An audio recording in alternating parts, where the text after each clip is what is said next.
planong maghatid ng buhay na matagumpay. The area of relationship and the finance between husband and wife, family, workplace, and especially the ministry.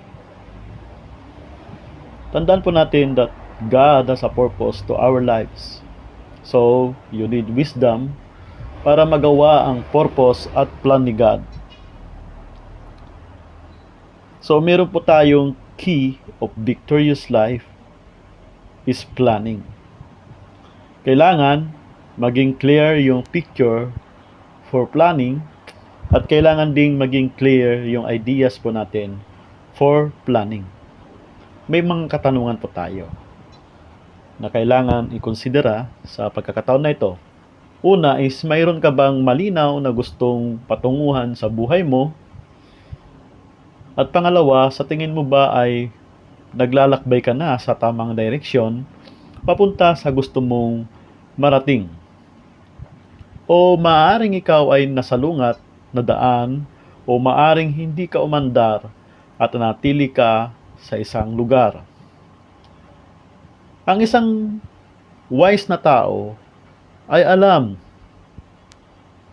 niya kung ano ang plano ng Diyos sa buhay at gumagawa siya ng hakbang at plano para tuparin ang mga ito. So wise people know where they want to go in life and have a plan for getting there. Kahit kailan ay hindi ka makakarating sa iyong destinasyon nang wala kang ginagawa.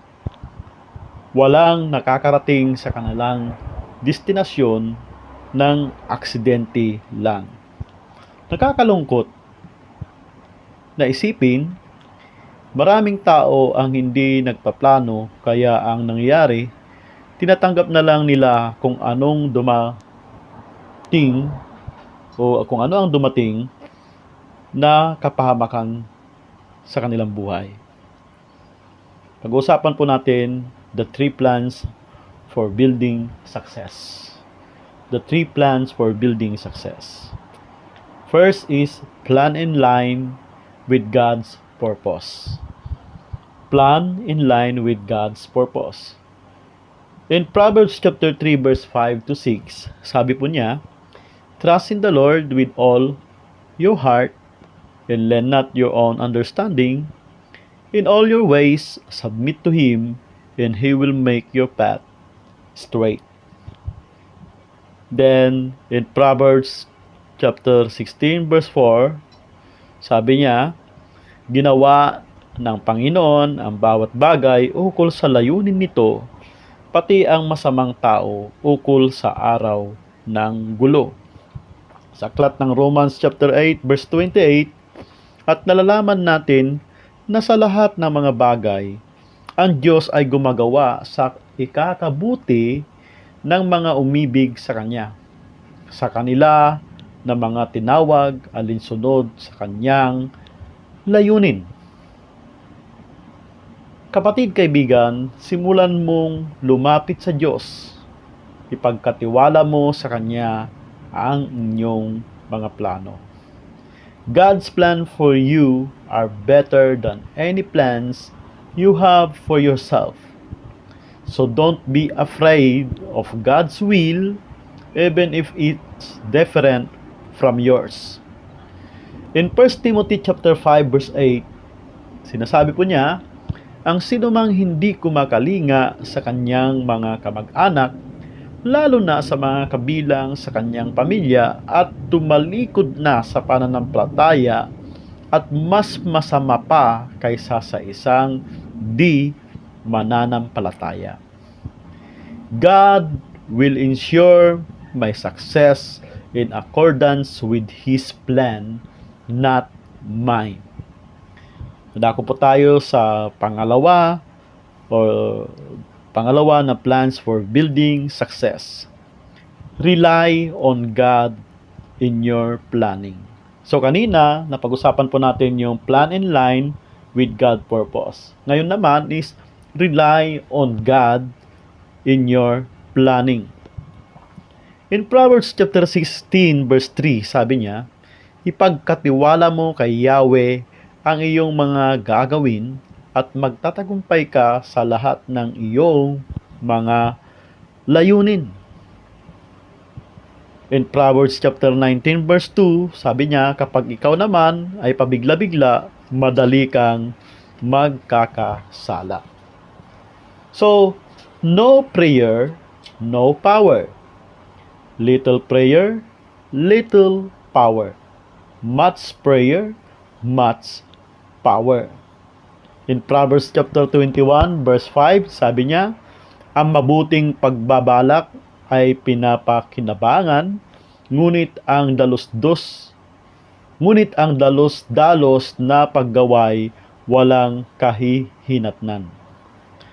Ang commitment ay isang mabuting bagay na nagbubunga ng maraming pagpapala ng Diyos.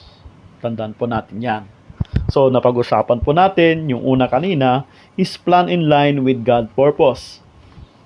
Pangalawa is rely on God's in your planning. At ang pangatlo, yield to God's direction. And James chapter 4 verse 13, sabi niya, makinig kayo sa akin. Kayong nagsasabi, ngayon o bukas ay pupunta kami sa ganito at gandon bayan. At isang taong kaming mananatili roon, mangangalakal kami at kikita ng malaki. Sa verse 14 and verse 15, sa aklat pa rin ng Santiago, chapter 4, sabi niya, ni hindi nga ninyo alam kung ano ang mangyayari sa inyo sa araw ng bukas. Ang buhay ninyong parang usok lamang. Sandaling lumilitaw at agad nawawala. Sa halip ay sabihin ninyo, kung luluubin ng Panginoon, mabubuhay pa kami at gagawin namin ito o iyon. Ang pinakamagandang mindset ay magpaplano ka mabuti pero handa kang baguhin ito sa oras na hindi umayon sa luluubin ng Diyos. Ulitin ko po. Ang pinakamagandang mindset ay magpaplano. Magpaplano kang mabuti pero handa kang baguhin ito sa oras na hindi umayon sa luluubin ng Diyos. So, guidelines for praying. If the request is wrong, God says no. If the timing is wrong, God says slow. If you are wrong, God says grow. So, but if the request is right, the timing is right, if you are right, God say go. Ang plano ng kaaway, ang pinakamabisang paraan para mahawakan ng dyablo ang buhay ng isang tao ay paniwalain niya ito na okay lang na walang gawing plano sa buhay. Ang pinakamainam na paraan ng dyablo para sirain ang pangarap at potensyal na binigay ng Diyos sa isang tao ay kumbinsihin ito na may pag-aaksayan ng panahon ang Bible study. The moment na hindi ka kumilos ay pabagsak ka na ng pabagsak at palayo ka ng palayo sa Diyos. Kung meron siyang pinapagawa sa iyo, anong gagawin mo? Yield to God's direction.